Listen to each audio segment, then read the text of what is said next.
এই জীবন সাক্ষ্যটি এক তামিল সাধুর, সাধু চেলাপ্পাজির। একজন বৈদিক শাস্ত্রের পণ্ডিত কিভাবে প্রভু যিশুর বাক্য দ্বারা পরিত্রাণের রাস্তা খুঁজে পেলেন, আজ আমরা এই জীবন সাক্ষ্যের মধ্য দিয়ে সেটা জানতে চলেছি।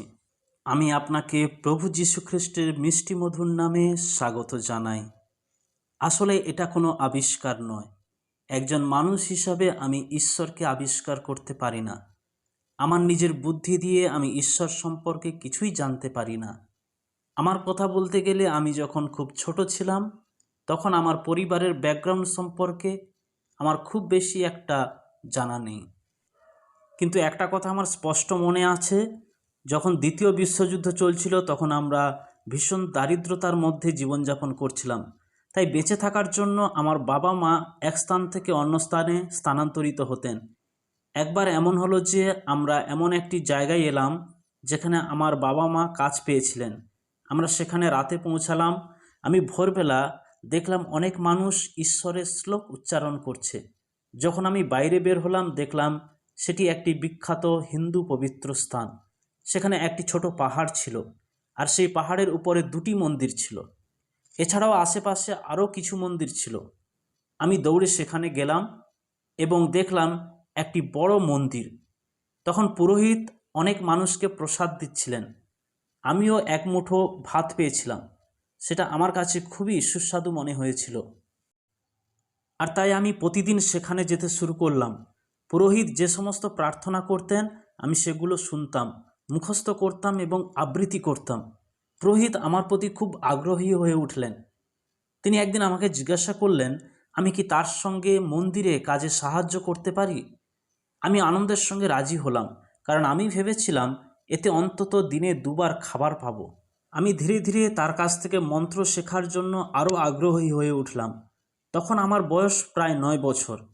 আমি একটি ছোট্ট গ্রামের স্কুলে পড়তাম। আমার মাতৃভাষা ছিল তামিল। তখন আমি কোনো সংস্কৃত জানতাম না, কিন্তু পুরোহিতের বলা শ্লোকগুলো আমি মুখস্থ করতাম এবং আবৃত্তি করতাম। আমি কখনোই পুরোহিতকে জিজ্ঞাসা করিনি এর অর্থ কী, আর পুরোহিতও আমাকে তা ব্যাখ্যা করার কোনো গুরুত্ব দেয়নি। তবে তিনি আমাকে বলেছিলেন সকালে স্নান করার আগে একটি মন্ত্র বলতে হবে। এটিকে বলা হয় প্রাতঃস্নানা মন্ত্র। এটি এই রকম: It goes like this: Pavohum Pavakarmohum Pavatma Pavasampavat Rahimam Putarihaksha Sarva Pava Harigare Manasa Vasa Hastapyam Dehinam Pavinam. It goes like that. এর অর্থ হলো আমি পাপে জন্মেছি, অর্থাৎ আমি পাপকারী, আমি নিজেই একজন পাপী। এবং শেষে বলা হয় আমি একজন পাপী এবং আমি এই পাপ থেকে মুক্তি পেতে পারি না।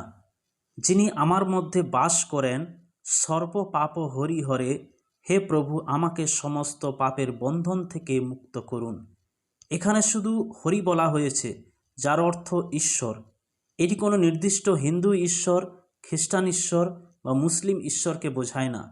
ঈশ্বর মানেই ঈশ্বর। শুধু ভাষা জায়গা ভেদে আলাদা আলাদা হয়। যেমন আপনি হিন্দিতে জল চাইলে বলবেন পানি, ইংরেজিতে ওয়াটার, জার্মান ভাষায় ভাসার, আর তামিলে তান্নি। ভাষা যাই হোক, সেটি কিন্তু জলই। তেমনি আমরা যখন ঈশ্বরের জন্য বিভিন্ন নাম ব্যবহার করি তা আসলে একই ঈশ্বরকে নির্দেশ করে। তাই প্রার্থনা মন্ত্রে একজন পাপী ভক্ত ঈশ্বরের কাছে তার সমস্ত পাপের ক্ষমার জন্য প্রার্থনা করে। আর মানুষ কিভাবে পাপ করে এটাও এই মন্ত্রে বলা হয়েছে। মনসা অর্থাৎ চিন্তার মাধ্যমে, বাচা কথার মাধ্যমে, হস্তপদ্যম দেখা বা কাজের মাধ্যমে, দেহি নাম আমাদের শারীরিক দেহের মাধ্যমে, অর্থাৎ আমাদের ইন্দ্রিয় এবং শারীরিক দেহ উভয়ের মাধ্যমে আমরা পাপ করি। আর পাপকে দুইভাবে ভাগ করা যায়, একটি হলো বাহ্যিক পাপ আর একটি হলো আন্তরিক পাপ। যদি একজন মানুষ শারীরিকভাবে ব্যভিচার করে আমরা তাকে ব্যভিচারী বলি, কিন্তু যদি কোনো ব্যক্তি তার মনে কোনো নারীর প্রতি কামনা করে এবং চিন্তার মাধ্যমে ব্যভিচার করে, তা বাইরে দেখা যায় না কিন্তু তা মনের ভেতরটা ঘটে।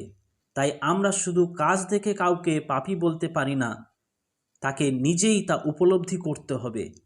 তাই এই শ্লোকে পাপী নিজেই বলে আমি একজন পাপী। যতক্ষণ না কেউ এই বিশ্বাসে পৌঁছায় ততক্ষণ তার মুক্তি নেই। এই প্রার্থনার পরে আমাকে আরও একটি মন্ত্র জপ করতে হতো। এটি একটি খুব জনপ্রিয় ও পবিত্র মন্ত্র, যার নাম গায়ত্রী মন্ত্র। This is Om Bhurvasaktasavvidurvarenyam Bhargo Devasya Dhimahi Dhiyo Yo Na Prasodayat. That's a very beautiful mantra. এই ওং শব্দের অর্থ কী? এই এক শব্দের মধ্যেই 16টি গুণ নিহিত আছে এবং এর প্রথম তিনটি হল এ ইউ এম। এর উচ্চারণ হলো অম। অ মানে সৃষ্টিকর্তা, ইউ মানে ত্রাণকর্তা, ম মানে রক্ষাকর্তা। তাই ঈশ্বরই সৃষ্টিকর্তা, তিনি ত্রাণকর্তা, তিনি সমস্ত মানব আত্মার রক্ষাকর্তা। এই ঈশ্বর, ভূর মানে পৃথিবী, ভূব মানে মহাবিশ্ব, স মানে স্বর্গলোক। এই সব লোক, পৃথিবী, মহাবিশ্ব এবং স্বর্গলোক সবই সৃষ্টিকর্তা ঈশ্বর সৃষ্টি করেছেন।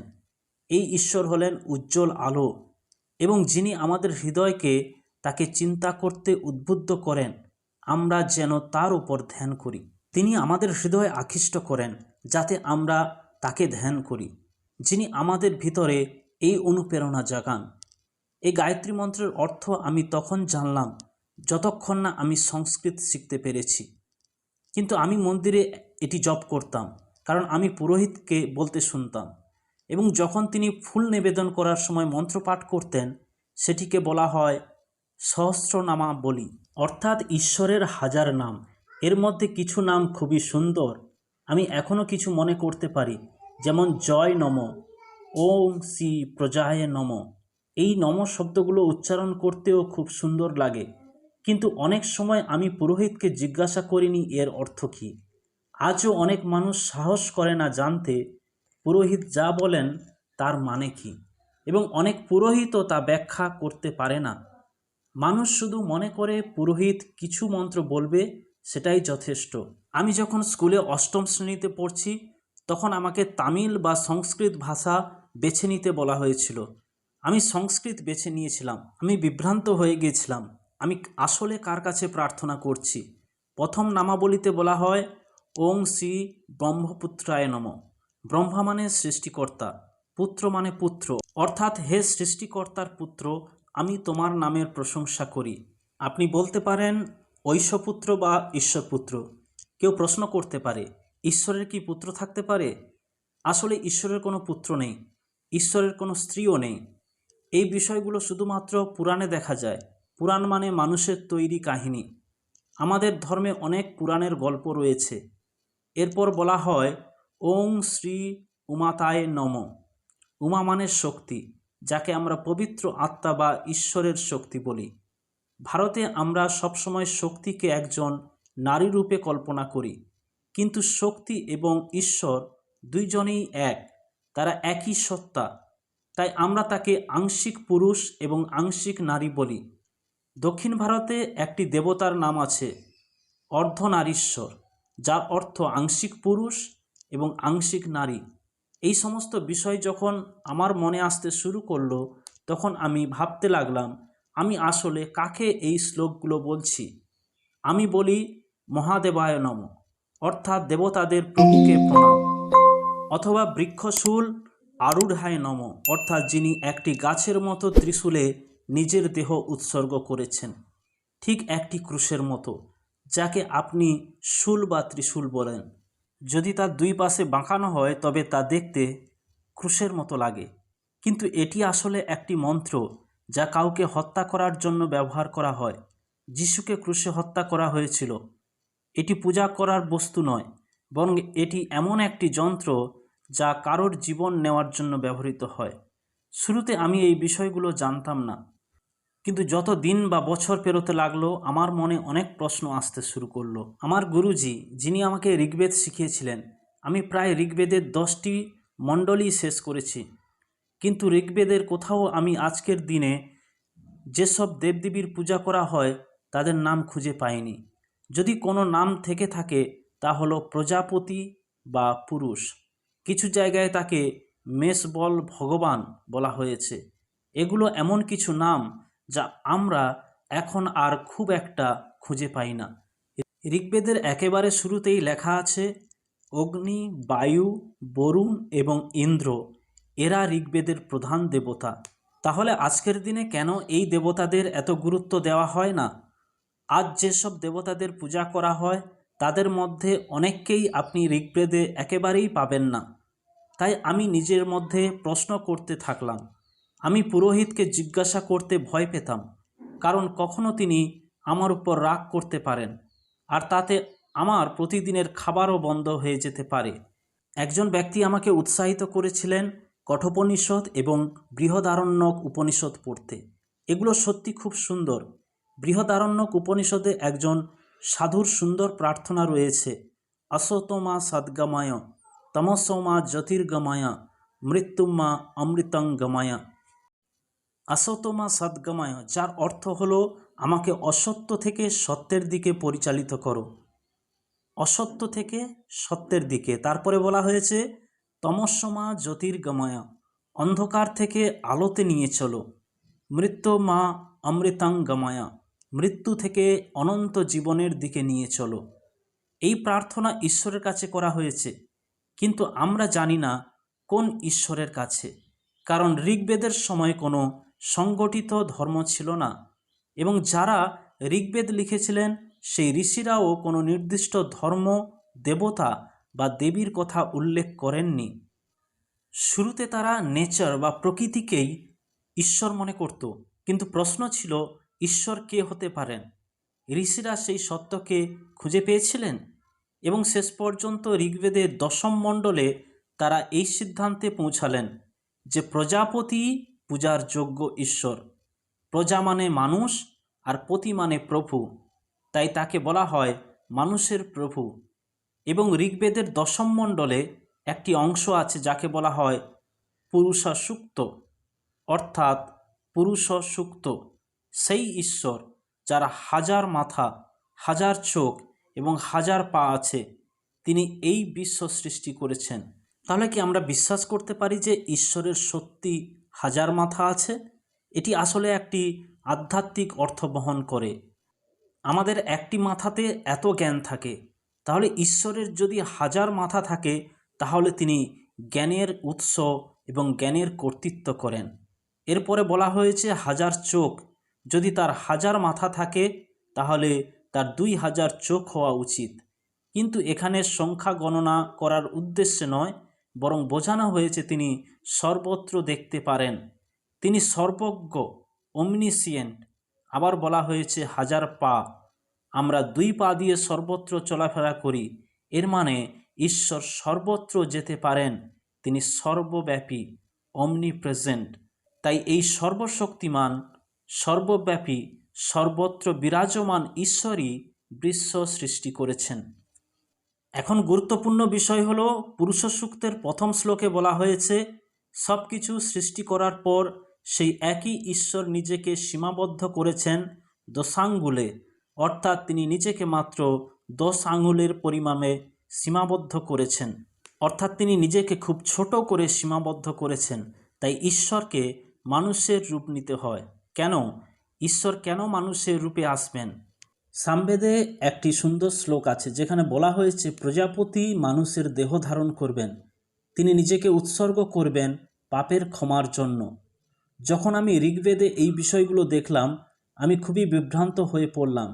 এই ঈশ্বর কে? কে সেই ব্যক্তি যিনি মানুষ রূপে এসেছিলেন, যার মাথায় কাঁটার মুকুট পরানো হবে এবং যাকে অন্যদের থেকে আলাদা করে রাখা হবে, এবং তাকে তার নিজের লোকেরাই প্রত্যাখ্যান করবে, কিন্তু তিনি অভিযোগ করবেন না, চিৎকার করবেন না। তাকে একটি খুঁটিতে বাঁধা হবে এবং তার শরীর থেকে রক্ত ঝরবে। তিনি নিজের জীবন নিজেই উৎসর্গ করবেন, কেউ তাকে হত্যা করতে পারবে না, তার কোনো হাড় ভাঙা হবে না, এবং তিনি আবার জীবিত হয়ে উঠবেন। শেষে তিনি মানব জাতির জন্য নিজেকে উৎসর্গ করবেন, এবং এই কবিতাটি এই কথায় শেষ হয়, এই পথ ছাড়া আর কোনো পথ নেই। সেই সময় আমি ভাবছিলাম এই প্রজাপতি কে? ব্রহ্মবিন্দু উপনিষদে বলা হয়েছে আদিতে ঈশ্বর ছিলেন, জগৎ ছিল ঈশ্বর, এবং সেই ঈশ্বরই দেহ ধারণ করলেন। কিন্তু যখন আমি বাইবেল সম্পর্কে কিছুই জানতাম না, ভারতে যেমন সবাই বিশ্বাস করে, আমিও ভাবতাম খ্রিস্ট ধর্ম হলো সাদা মানুষদের ধর্ম, এবং অনেকেই বলে খ্রিস্টান মানে তারা নিম্নবর্ণের লোক। এটা ছিল আমার অজ্ঞতার ফল, তাই আমি এমন ভাবতাম। এইসব বিষয় আমি ছোটবেলায় শিখেছিলাম। এরপর আমি ভাবতে লাগলাম, আমি আসলে কোন ঈশ্বরের উপাসনা করছি? এই প্রশ্নগুলোই আমাকে ধীরে ধীরে নাস্তিকতার দিকে নিয়ে গিয়েছিল। আমি ভাবতাম ঈশ্বর বলে কিছুই নেই, কোনো ধর্মই নেই। এই সমস্ত ধর্মীয় নেতারা মানুষকে ঠকাচ্ছে, এরা মানুষের কাছ থেকে টাকা অর্জন করছে। এবং শেষ পর্যন্ত আমি নিজেই প্রচার করতে শুরু করলাম, ঈশ্বর নেই, কোনো ধর্ম নেই। যখন ঈশ্বর নেই, তখন আমি কাউকে ভয় করব না। আমি নিজেই ভাবতে লাগলাম, আমি ঈশ্বর হতে পারি, আমি যা খুশি তাই করতে পারি। তাই আমি পাপপূর্ণ জীবনযাপন শুরু করলাম। আমি ধূম্রপান করা শুরু করলাম, জুয়ারি হয়ে গেলাম, মদ্যপায়ী হয়ে গেলাম এবং নানা ধরনের খারাপ কাজে জড়িয়ে পড়লাম। যতই আমি ভুল পথে এগোতে লাগলাম, তত দ্রুত আমি অসুস্থ হয়ে পড়লাম। কখনো কাশি হতো, ধীরে ধীরে ওজন কমতে লাগলো। শেষ পর্যন্ত আমি হাসপাতালে গেলাম। ডাক্তার আমাকে বললেন আমার টিবি হয়েছে। 60-এর দশকের শুরুতে টিবি রোগের জন্য কোনো ভালো ওষুধ ছিল না। আমার কাছে চিকিৎসার জন্য যথেষ্ট টাকাও ছিল না। এটি কানাডার মতো ছিল না তখন, যেখানে স্বাস্থ্য নিরাপত্তা ছিল। এমনকি আজও অনেক জায়গায় স্বাস্থ্য নিরাপত্তা নেই। তাই আমি খুবই দুর্দশাগ্রস্ত হয়ে পড়লাম। ডাক্তার আমাকে বললেন আমি আমার জীবনের দিন গুনতে পারি। সেই সময় আমার বিয়ে হয়ে গিয়েছিল এবং আমার সন্তানও ছিল। আমি ভাবতে লাগলাম, আমি অন্যদের কাছ থেকে টাকা ধার নিয়েছি, আমি এখন ঋণগ্রস্ত হয়ে গেছি, আমি অসুস্থ, আমার যা সুনাম ছিল সব নষ্ট হয়ে গেছে। এমনকি আমার বাবা মা, ভাই বোনেরাও আমাকে পছন্দ করতো না। আমি সম্পূর্ণ অসহায় হয়ে পড়েছিলাম। আমার অসুস্থতার কারণে আমি কাজেও যেতে পারতাম না। তাহলে আমি কি করব? যারা আমাকে টাকা ধার দিয়েছিল তারা টাকা ফেরত চাইতে শুরু করলো। কেউ কেউ আইনজীবীর মাধ্যমে আদালত পর্যন্ত চলে গেল। আমি ডিসাইড করেছিলাম এই সব কষ্ট সহ্য করার বদলে আমি আত্মহত্যা করে মরে যাব। আমি একবার ট্রেনে বাড়ি ফিরছিলাম। আমার মনে হচ্ছিল আমি ট্রেন থেকে লাফ দেব। আমি চেন্নাইতে থাকতাম, যার তখন নাম ছিল ম্যাড্রাস।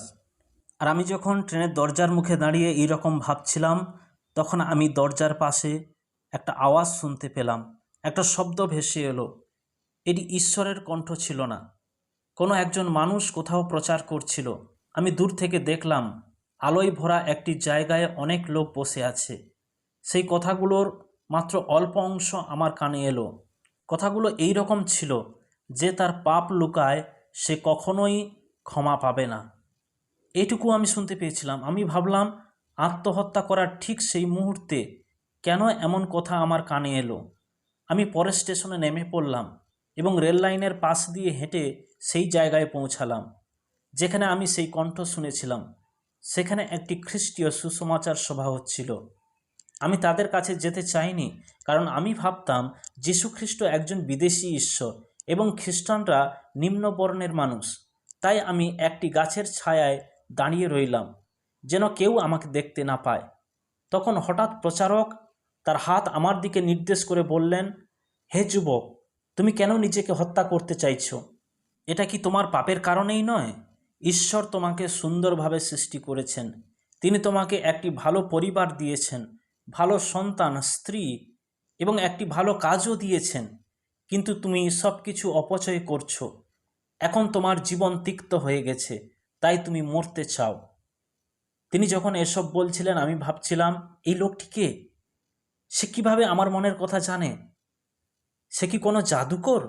আর তিনি পাপ সম্পর্কে মানুষকে অনেক শিক্ষা দিচ্ছিলেন। এই বিষয়গুলি আমি আগে থেকেই জানতাম। দেখুন, পাপ সব ধর্মেই স্বীকৃত। আমি শুরুতেই বলেছিলাম, পাপোহম পাপ কর্মাহম পাপাত্মা, এটি সংস্কৃত ভাষায়। আর একজন মুসলিম কি বলেন? আমি একটি কবিতা পড়েছিলাম। তিনি বলেছিলেন, জিন্দেগি ক্যা হ্যায় গুনাহি আদম, জিন্দেগি হ্যায় তো গুনাহ কা ঘর। জীবন কি? এটি আদমের পাপ থেকে এসেছে। যদি আমার জীবন থাকে, তবে আমিও একজন পাপী। খ্রিস্টানরাও গির্জায় একই প্রার্থনা করে। পাপ কোনো ধর্ম দেখে না, পাপ সব মানুষের মধ্যেই সাধারণভাবে বিদ্যমান। তাহলে এই পাপ থেকে মুক্তি পাওয়ার উপায় কি? পাপ সম্পর্কে জানার জন্য আপনাকে বিশ্ববিদ্যালয়ে পড়তে হবে না। পাপ মানুষের আত্মার মধ্যেই অন্তর্নিহিত। এই কারণেই আমরা পাপ করি। আর আমি ভাবতে লাগলাম পাপের প্রতিকার কি। তখন সেই ব্যক্তি পাপ সম্পর্কে কথা বলছিলেন। হঠাৎ তিনি বললেন, পাপের দাসত্ব থেকে মুক্তির একটি পথ আছে। এবং তিনি যীশুখ্রিস্ট সম্পর্কে বলতে শুরু করলেন। তিনি বলছিলেন, যীশু এক কুমারীর গর্ভে জন্মগ্রহণ করেছিলেন, তার মধ্যে কোনো পাপ ছিল না, কিন্তু আমাদের পাপ প্রযুক্ত তাকে পাপী করা হয়েছিল। তিনি আরও বলছিলেন কিভাবে তার মাথায় কাঁটার মুকুট পরানো হয়েছিল, কিভাবে তাকে কাঠের খুঁটিতে পেরেক মারা হয়েছিল, কিভাবে তার শরীর থেকে রক্ত ঝরছিল, কিভাবে তিনি নিজের জীবন উৎসর্গ করেছিলেন এবং কিভাবে তিনি আবার জীবিত হয়ে উঠেছিলেন। তাই তিনি জীবিত ঈশ্বর। আর যখন তিনি এসব ব্যাখ্যা করছিলেন, আমি ভাবতে লাগলাম, এই ব্যক্তি কি সেই প্রজাপতির কথা বলছেন যাকে আমি দীর্ঘদিন ধরে খুঁজছিলাম, নাকি তিনি কোনো পাশ্চাত্যের ঈশ্বরের কথা বলছেন? তখন আমি খুব বিভ্রান্ত হয়ে পড়েছিলাম। এরপর তিনি আমাকে আহ্বান জানালেন। তিনি বললেন, যারা যীশু খ্রিস্টকে গ্রহণ করতে চায় তারা সামনে আসুন। আমি দৌড়ে সেই ব্যক্তির কাছে গেলাম, কারণ আমি ভাবলাম যীশু একজনই, আর যদি কেউ আমার আগে যায় তবে হয়তো সে তাকে নিয়ে চলে যাবে। তাই আমি দৌড়ে গিয়ে তাকে ধরে বললাম, আমার এই যীশুকে দরকার। তারা আমাকে একটি বাইবেল দিল।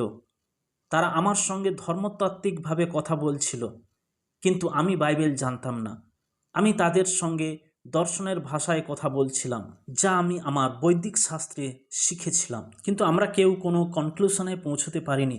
কিন্তু সেই প্রচারক আমাকে খ্রিস্টান হওয়ার জন্য বাধ্য করেননি। তিনি শুধু আমাকে একটি বাইবেল দিয়েছিলেন এবং বলেছিলেন, আপনি এটি বাড়িতে নিয়ে যান, পড়ুন। যদি আপনি নিশ্চিত হন তাহলে আবার ফিরে আসবেন। আমি তাকে জিজ্ঞাসা করলাম, যদি আমি বিশ্বাস না করি তাহলে এই বাইবেল নিয়ে কি করব? তিনি বললেন, আপনার ইচ্ছে মতো যা খুশি করতে পারেন। আমি দেরিতে বাড়ি ফিরলাম। কৌতূহলবশত আমি বাইবেল খুললাম। প্রথমেই আমি যে কথাটি দেখলাম তা হলো, এই বাক্যই শেষ দিনে তোমাকে বিচার করবে। আমি ভয়ের সঙ্গে সঙ্গে বাইবেলটি বন্ধ করে দিলাম। আমি ভাবলাম, আমি কেন এটা পড়ে বিচারিত হব? পরের দিন সকালে আমি আবার এটি নিয়ে শুরু থেকে পড়তে লাগলাম।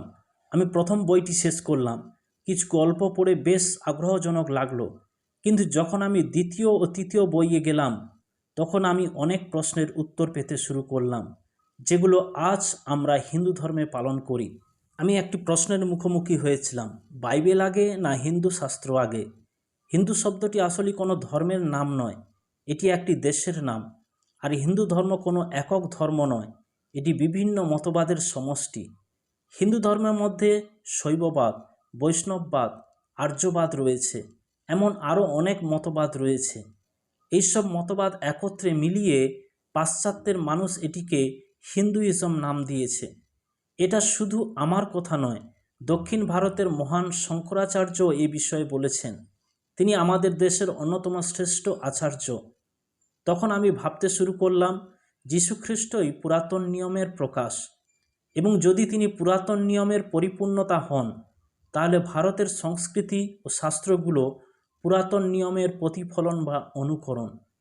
পুরাতন নিয়মে ঈশ্বরের আত্মবলি সম্পর্কে বলা হয়েছে, তবে পশু বলি ছিল কেবল একটি ছায়া বা প্রতীক। তাই আমি নিশ্চিত হতে গেলাম যিশুই সমস্ত শাস্ত্রের পরিপূর্ণতা। আমি তাকে আমার ব্যক্তিগত ত্রাণকর্তা হিসাবে গ্রহণ করলাম। কিন্তু তারপর আমার যক্ষা ছিল, টিবি হয়েছিল।